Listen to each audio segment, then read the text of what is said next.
जय जगन्नाथ। समस्त मोर नमस्कार।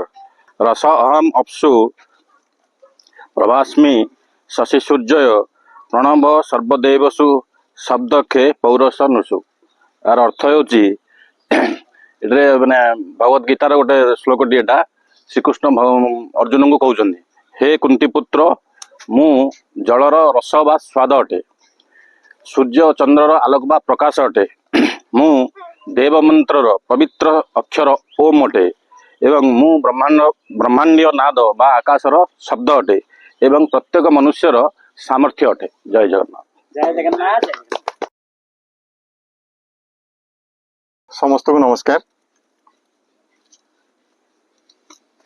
भाई माने साधारण मनुष्य मानकर आमे या देखुचे जे आसन प्रति लड़ायित जे आज मु गोटे पदवी अच्छी काली आउ गोटे बड़ उच्च पदवी को जीवी, उच्च आसन को जीवी। ये उच्च आसन रे बसिबा मनीष बेसी लड़ायित, बेसी आग्रह प्रकाश करे।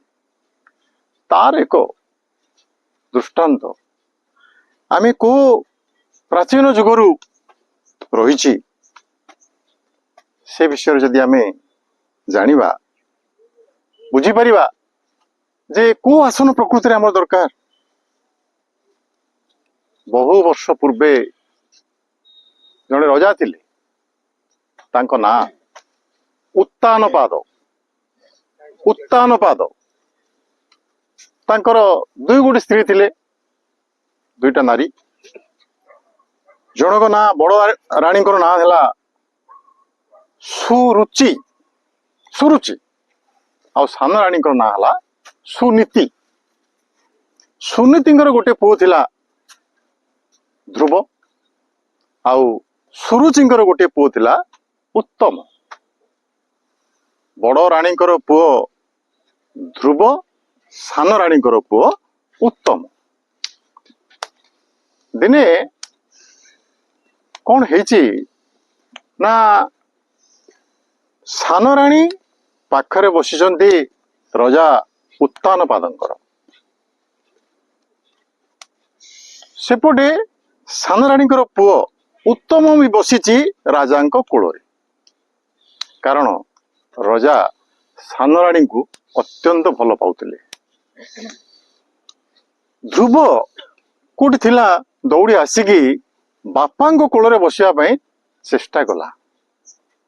से बापा कोल रे जतले बसिया को चेष्टा करछि ध्रुव, तांकर माँ सान माँ सी सुरुचि कौन कर झिकी बाहर कर दीची जे तू जदि तो पिता कोल रे बसिबार थिला ताहले तू मो गर्भरे जन्म नबार थिला। तू सुनीति गर्भरे जन्म होइछु, तेणु तोर से अधिकार नहीं एठे बसिबार तोर पितांकर कोल रे। पिलाटी छोट पिला, तार मन रे कौन अति सरल मन तार।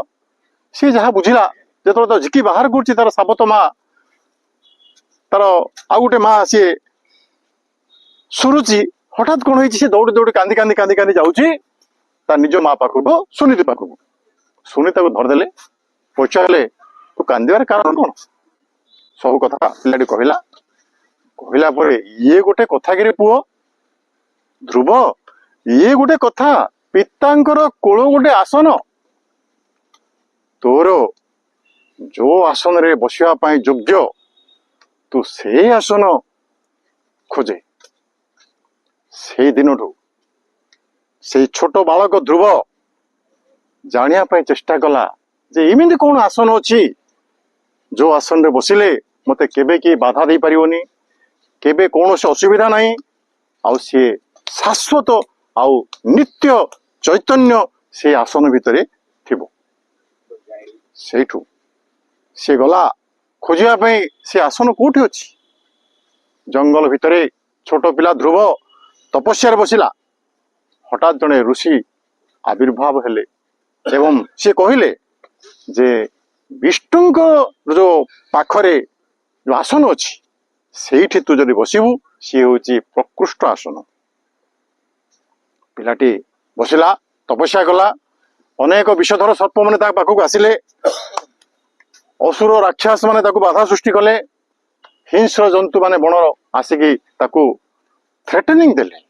ଏମିତି ସ୍ଥିତି ଭିତରେ ମଧ୍ୟ ଧ୍ରୁବ ତାଙ୍କର ଦୃଢ ମନ ଯୋଗୁ ସିଏ ଶେଷରେ ସିଦ୍ଧି ଲାଭ କଲେ ଏବଂ ପୂର୍ବ ଉତ୍ତର ଆକାଶରେ ଯୋଉ ତାରା ଅଛି ଧ୍ରୁବ ତାରା, ସେଇ ଧ୍ରୁବଙ୍କର ନାଁରେ ନାମିତ ହୋଇଛି, ଯିଏକି ଇମ୍ୟୁଟେବଲ, ତାକୁ ମ୍ୟୁଟ କରିହବନି, ଇମ୍ୟୁଟେବଲ ଧ୍ରୁବ ପ୍ରତିଜ୍ଞା, ମାନେ ଯୋଉ ପ୍ରତିଜ୍ଞା ଅଟଳ। ତ ସିଏ ଥିଲେ ଧ୍ରୁବ, ଯୋଉ ଆସନ ପାଇଁ ସିଏ ଖୋଜୁଥିଲେ ସେ ଆସନ ସିଏ ଲାଭ କଲେ ଏବଂ ପ୍ରକୃତ ଆସନ ହେଲା ସେଇଟା ଯୋଉଟା କି ପ୍ରଭୁଙ୍କର ବା ଈଶ୍ୱରଙ୍କର ପାଖରେ ଲୀନ ହବା। ଭାଇମାନେ, ଆମେ ଈଶ୍ୱରଙ୍କର ନୈକଟ୍ୟ ଲାଭ କରିବା, ସିଏ ହଉ ଆମର ଶ୍ରେଷ୍ଠ ଆସନ ଆଉ ଶ୍ରେଷ୍ଠ ପ୍ରାପ୍ୟ। ନମସ୍କାର। ଜୟ ଜଗନ୍ନାଥ, ଜୟ ଜଗନ୍ନାଥ।